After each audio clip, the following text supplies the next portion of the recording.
I don't know if you remember, but probably several months ago, I did some readings from a poet named Ili Chiaro, and writes poems about realization, about being a seer, and so they always have wonderful insights to them.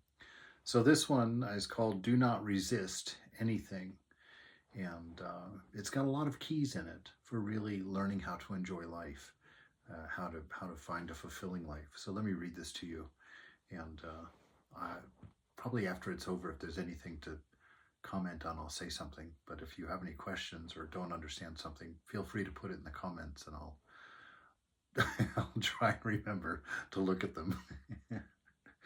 Do not resist anything. Do not resist anything that you encounter. Thoughts, desires, emotions. Just listen and watch. They appear automatically from the baggage of our mind, old and countless residues, deceitful and stupid. Everything that comes proves our true condition as a person trapped in time, conditioned by facts. We are ashamed of this, and we hide it under a mask. Well adorned, trying to make it appear natural. This camouflage is just another form equally deceitful. Man becomes more degraded and powerless. The human ugliness becomes more pronounced. Thus, the world climate continues its degradation. This is what we often encounter in this human condition. As chained beings, misunderstanding reality, we have inherited this throughout time from our ancestors, who left behind their own tumultuous thinking, malicious, cunning. These have been inherited from the old times, from our ancient ancestor who became self-important by misunderstanding and considering himself to be more special, different from everyone around him, as a fictitious ego. Today, man has become degraded. For living externally, he is unable to perceive his inner world. The time is right. These times request from us that we know the truth. How ephemeral is this self? Do not resist anything.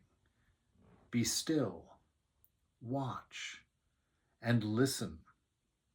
Listen to all the reactions that surface, and you will encounter no resistance to what comes in the moment, manifesting as inner impulses, unreal aspects. By simply watching them choicelessly, they will practically disappear through non-action, weakening the ego and liberating spontaneously. The human being, sacred in the moment, becomes completely integrated. It's wonderful here. There's so many things. This notion of just not resisting anything, accepting the moment as it is, having no preferences or aversions. That really requires a lot of ego work, breaking down that egoism so that we don't have this long list of requirements around us, expectations from the world around us that are always causing us dissatisfaction and tripping us up in any number of different ways. And this idea that we are these fantastic beings of love and light, trapped in time, trapped in this human body, and that embarrasses us, that somehow we know our real nature. And so when we're trapped in these aging, small bodies and subjected to time and to impulses and to all kinds of central inputs, this notion of being embarrassed I really liked, because it's the reason that we want to be beautiful, that we want to be rich, that we want to be super famous, that we have all of these desires, comes from this embarrassment of finding ourself an immortal, ever-free being trapped in this small cage of a body and subjected to time and temporal things. I like that idea. I think that's pretty funny. The idea of being embarrassed by what we think is a normal plight. And he says, we pretend it's normal. We create lives, we create personalities, we create egos in order to lubricate this experience of unknowing in this vast, seemingly vast universe that we just can't make sense of. And so we coalesce this ego, which is composed of limitations and restrictions around us that are bite-sized, that convince us we can manage it, that we're in charge of it. This is going to be okay. We've got this.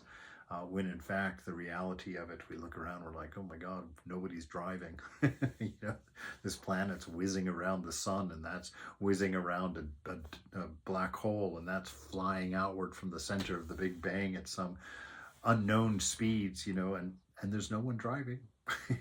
No one's looking for what we might hit or what might hit us, you know. And so we live in this conditioned ignorance, really, a world of assumptions that we've placed around us, called our personality, called our limitations and restrictions, our personality, you know. And that it comes, you know, from our ancestors, that none of us was raised with learning how to discern and know the self, and you know, all of these ideas. We're all asked, are you going to be a fireman? What do you want to be when you grow up? You know, we're asked 1,000 times, and we place ourselves in time, and we try and create these ideas of what we are out of nothing and try and fulfill them, you know, in our life. And the challenges of all of that, and the tumultuous thinking that causes, you know. He says that our ancestors, you know, convinced themselves that they were different and special from all the people around them.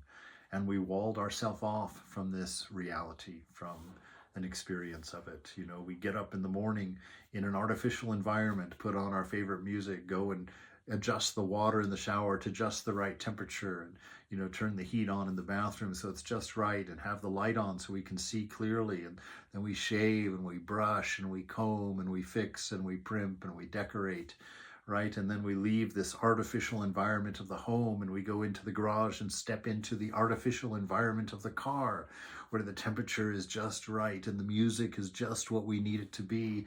Maybe we'll crack the window, maybe we'll put the seat back a little bit, you know, maybe we'll scoot it forward, just getting everything in our nice little artificial environment to be perfectly in service to us. And we drive to work and we get out of the car and we go into this artificial office where again the lights are just right and the computer's just at the right distance, and we had everything ergonomically arranged on our desk, and we've got our favorite chair and, you know, our pictures of our family and our dog and our cats and everything all lined up there. Absolutely artificial environment that's bent to our will in every way. And then we leave that, get back in our car at the end of the day, stop off at the gym on the way home into this absolutely artificial exercise environment with all of these groovy things, with, you know, everything again arranged for our satisfaction. Get in our artificial environment in the car again, make our way home, get out in the garage, walk into the house, and again, it's no wonder that we're completely and utterly deluded. We know nothing of the natural world. We're completely separated from it. You know, we have no idea. Is it a full moon tonight or is there no moon? We have to go out and look because we're so disconnected, right? We just don't have any sense of integration with the whole, that we are one with everything. We just can't see it because we've extricated ourselves from it. We've protected ourselves from it. And we've made sure that we don't have to be exposed to anything that we're averse to, and as few things that we don't like, and that we get everything that we do want. And see, this is living a life in the external, as he was saying here earlier on. And so he's saying, find your way out of this, accept everything in the moment choicelessly.